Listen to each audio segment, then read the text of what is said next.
My Hero Academia isn't just one story anymore, it's a whole franchise, and part of this franchise includes spin-off manga, depicting certain aspects of the world that we don't see in the main series. One of the main spin-off mangas is known as Team Up Mission, a bunch of self-contained stories about random pairings of characters working together, and some slice-of-life stories. It's fun and all, but I prefer the other main spin-off, My Hero Academia Vigilantes.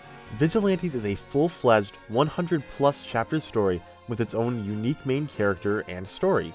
It takes the world established in MHA and builds on elements of it not seen in the main story, namely the concept of vigilantism. With this base, it also gives us more time with certain characters from the main series and shows us new aspects of them, such as characters like Aizawa or All for One. The series even shows us story elements that are later added into the main story. For example, the trigger drug that is first shown in Vigilantes is later brought into the overhaul arc of the main series. All of this is to say, Vigilantes shed a new light on the world of MHA, while giving us new viewpoints into certain aspects of the story, all of which being canon. However, Vigilantes ended some time ago. With it gone, there isn't a main spin-off series that truly fulfills its purpose right now. Because of that, today I will propose a couple different ideas for brand new spin-off series of MHA that could show off different characters, and new aspects of the world.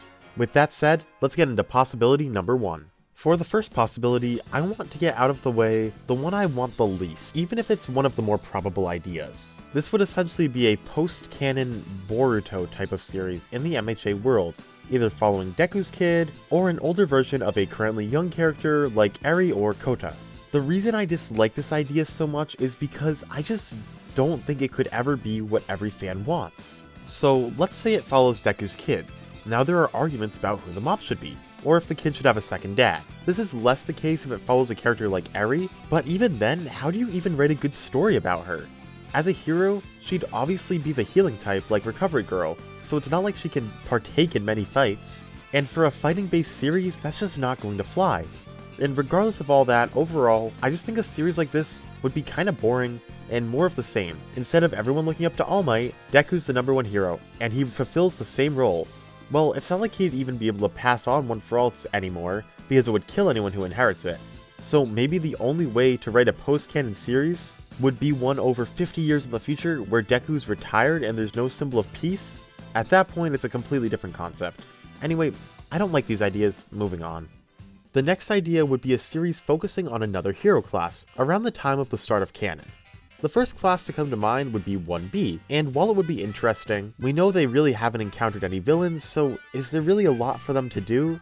I think a more interesting UA class to follow would be 2A. The entire class of students Aizawa expelled and re-enrolled. We could see their time as first years, or focus on their time as second years, maybe during their work studies.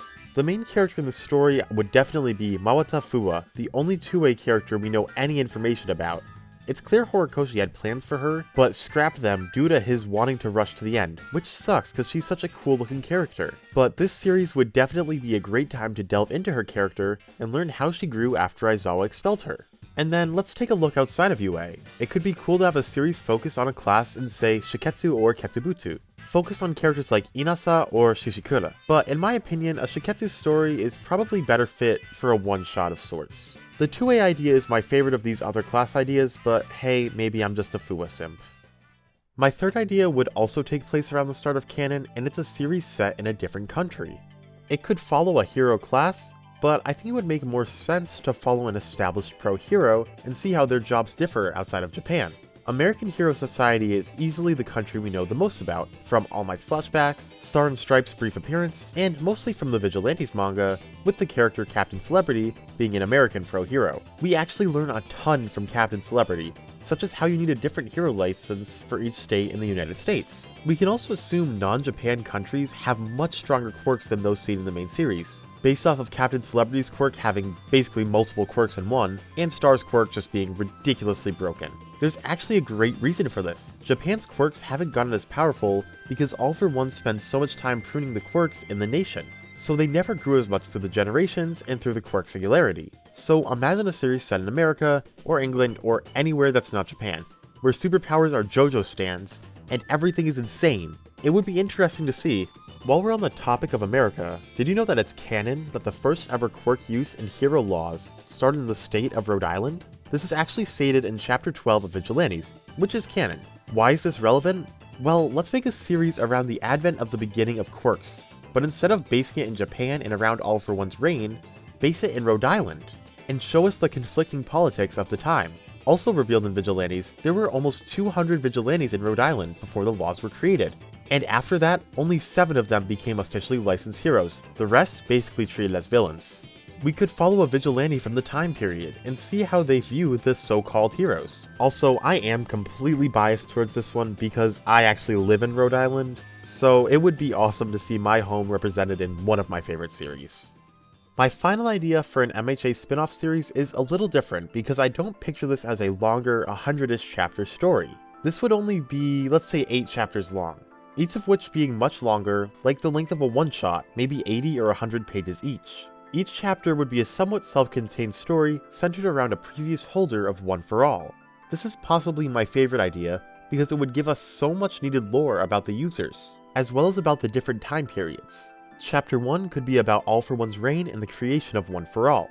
Chapter 2 would be about the second user saving Yoichi. Then let's say Chapter 3 could be the first 3 users teaming up, since we knew they were all around at the same time.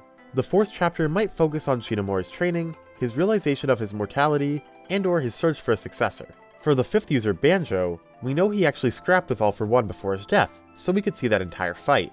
The 6th user, En, had a similar fate, so maybe his story would focus more around his time before that fatal fight. Nana's story could delve into her relationship with Kotaro, Gran Torino, or both. And then for the final chapter about All Might, I could see it either being an American All Might prequel story, or maybe about his big fight with All For One 5 years ago. And hey, maybe there could be a Chapter 9 epilogue that shows us what Deku's doing after the events of the main story. So there you go, 5 possibilities for My Hero Academia spin-off manga. Tell me in the comments which of these you'd want to read the most, or if you have any other ideas. If your dream MHA spin-off is an extensive look into Backdraft's history, then you do you. Tell me that in the comments, I will read all of them. Please consider liking and subscribing if you enjoyed it, and I hope to see you in the next one.